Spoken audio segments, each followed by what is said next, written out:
Why do you guys collect? Why do you collect, right? I collect, my husband collects because of the joy and the happiness that it gives us. It's a cliche, but it's true. Art is for the soul. It really is for us. There is no other reason as to why we buy art. There's no logic, right? There's no logic. There's no logic. You stand in front of a painting and you connect with the painting for various different reasons. It could be a beautiful landscape or scenery. It could be something that reminds you of your childhood. In my case, something that's cultural or speaks to your heritage, you know. So those are the kind of things that we connect with. For us, we don't think of it as a commercial asset. We don't think of it as buying art for investment. That's really not in our minds at all. Shoes is shoes, you know. So yeah, for a long time I was like telling my husband, you know, I could buy a Chanel handbag with what I just spent with that. But no, I'd rather get the artwork. So, you know, it's what you get in return from the artwork. What about you, Alpha? How has art changed your life? Well, you know, I started my career in legal and then moved to finance. And then at one point, you know, I helped and managed and built a collection for one of Malaysia's largest pension funds. So that was quite fun. And then now in my career, I've made it a career, right? In my current capacity with a big real estate company, I use art as a platform to promote our townships. So in that sense, it has really pivoted my life from somebody who's doing, you know, finance and legal to being involved directly in the art industry. But and the beauty of what I have experienced is that I started off collecting for myself, but when I was with the pension fund, I was managing and collecting for an institution. So I had to decouple what I learned for myself and focus on the need and strategies and objective of an institution. So the way I propose and collect for an institution is very different, right? But the underlying factor for both is you need to have the passion for it. And collecting and looking and buying art is actually it's all of love, you know. You look at it, and like you said, there's nothing sensible about how you feel about it and the attachment and connection to the artworks, right? And then for me, when I collected for QAF in the pension fund, I had to look at the purpose of what the artwork actually translate and the connection to the corporation and institution. So to me, when I look for that particular genre, the art needs to tell a certain truth, tell a certain situation where you not only learn about what the art is telling you, because usually artists tell a lot of truth. Now, whether or not you want to accept that truth, whether you are comfortable with that truth, is immaterial. The artist is there to relay his experience on what he observed and absorbed around his environment, and he vomits it out in a piece of work. In a world where there's a lot of information, truth is so easily manipulated. And I find artists, they should be unapologetic when they paint or when they create any artwork. And that's what artists and artwork actually do, for me anyway. Wow, there's a whole interview. Wafa. Thank you. Marisa, let's try and see if we can top that. I don't think so. I think that's a whole dissertation, I think. Yeah, I mean, so you actually, over the years, right, I'm sure you have sharpened your eye and you have sharpened your selection process. I have two questions on this, because obviously both of you have invested your resources, your time, your mind share into this. You're following current events. You're looking at the connections and parallels between what is created by this fraternity of creative people and what's going on and so on and so forth, right? And you mentioned how you need to get excited about some artworks. It's got to trigger something, but at the same time, it must have some references, right? What about you, Marisa? When you look at your collecting practice, your exercise, what is the sort of like chronology or process that you follow, or what must happen before you go? I'm going to put a red dot on this little handsome boy. It's really in my case, it's not a process where it's a technical process. I'm very reactive. It's really the emotional aspect, that reaction that I get when I look at a piece of work. Although I do take a bit of time sometimes, but I know that I'm looking at it seriously. With my husband, it's when he sees something, he goes for it immediately. What about you, Wafa? Do you have anyone that you look for advice, or Yeah, I mean, what's your style? What I've learned over the years is, like myself, I like weird things, difficult paintings, or things that many people find, okay, it's not something I want. So I tend to, maybe, not all the time, but I believe quite a lot of the time, I go against the grain. I like things that are typically not what people like, right? But at the same time, as the years go by, I do check with my peers, my friends, whether or not technically the artwork or the artist is sound. I mean, I do develop some of this as the years progressed. But like you, Bariza, when I look at something, it's like, okay, I like it or not. So now I look at, do I like the artist or not, right? Do I like the series that he's producing or not? Does that resonate with does it make me, I always say to the galleries, the painting needs to have a pulse. Basically, it needs to make me feel something, but it is better when it makes me feel and start thinking. And I believe all this is what you call, it culminates in that moment, that decision when you say, I want to buy this. Over the years, and I think especially, I would say in my case, post-pandemic, I consciously decided to do it differently.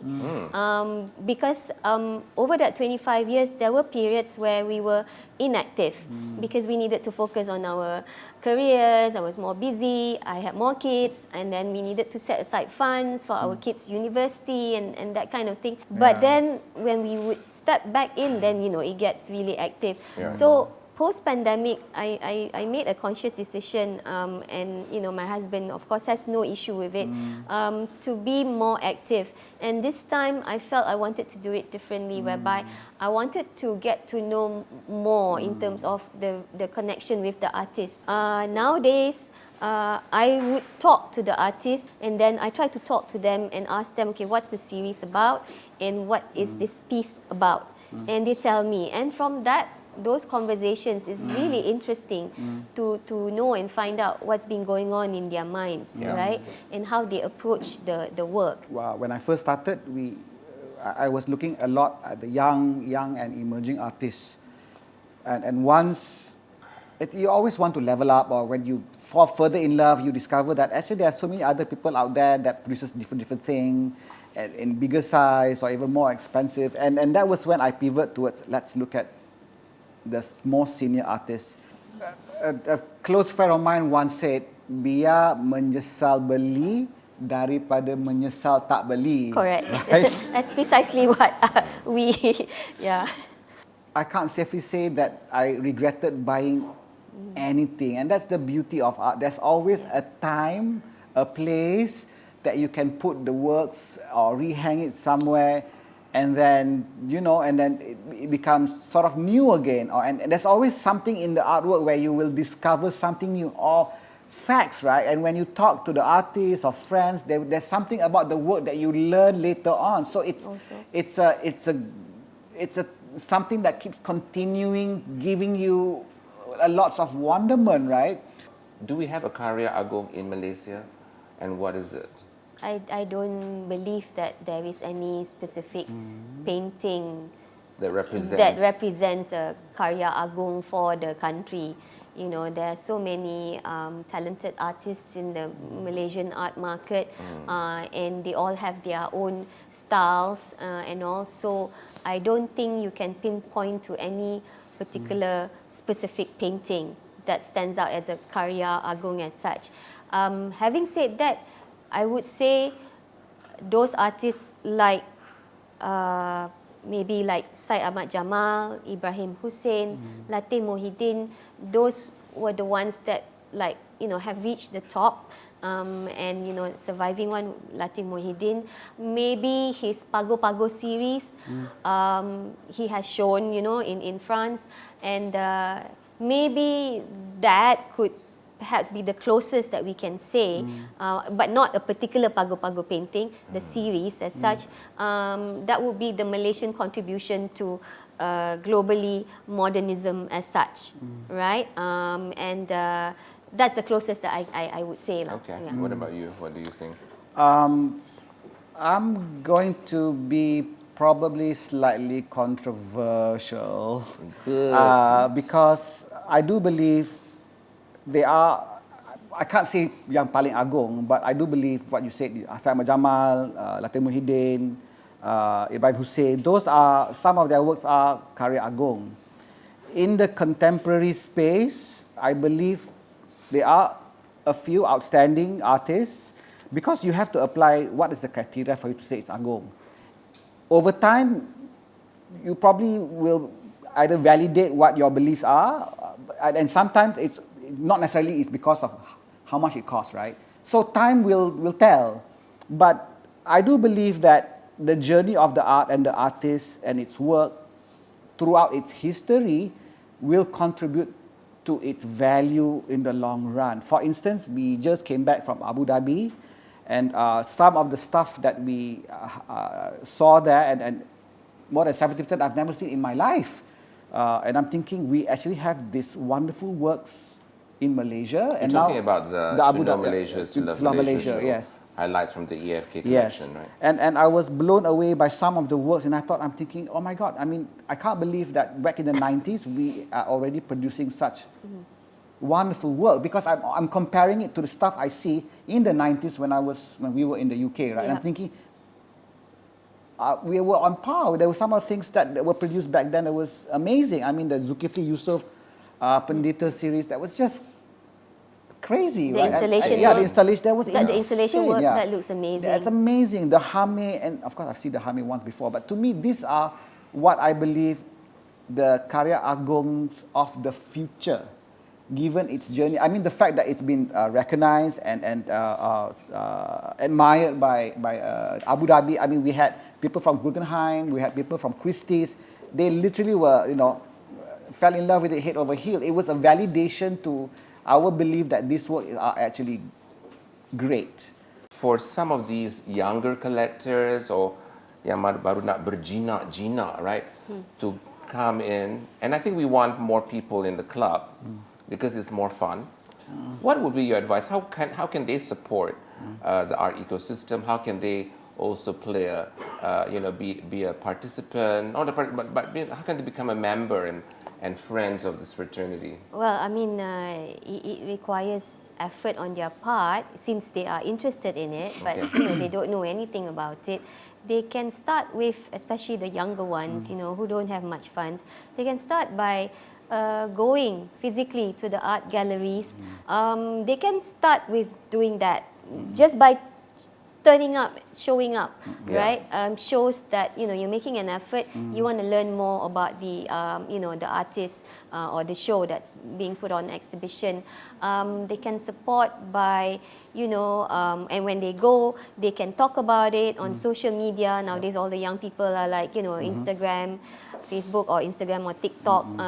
They can do that. That's their way of contributing it. And then you gradually build up your knowledge, and as you get older and your career progresses, you have more funds or resources at hand, and that's how it goes. Those days, we would get flyers, physical flyers that tells you when the exhibition is. There's no Instagram, there's no Facebook. Nowadays, it's all on the website. You can see videos, you can see all sorts of things. Like the You CIMB get Artober e-cat. videos. Yes.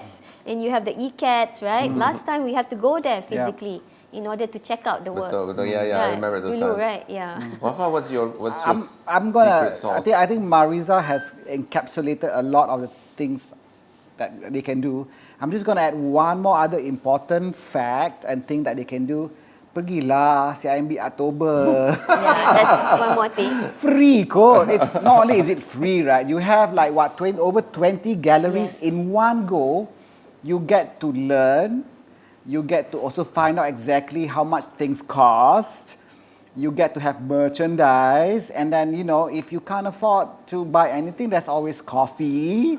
So, and I think get yourself.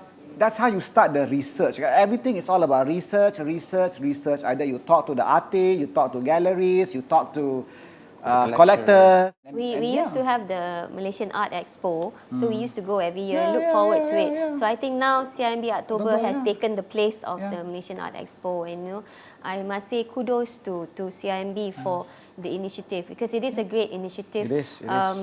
It has to be driven by someone, and I think that someone is you've contributed a lot in that aspect, so I hope like CIMB and other corporate institutions can do their part in in encouraging more interest in the arts. Thank you very much.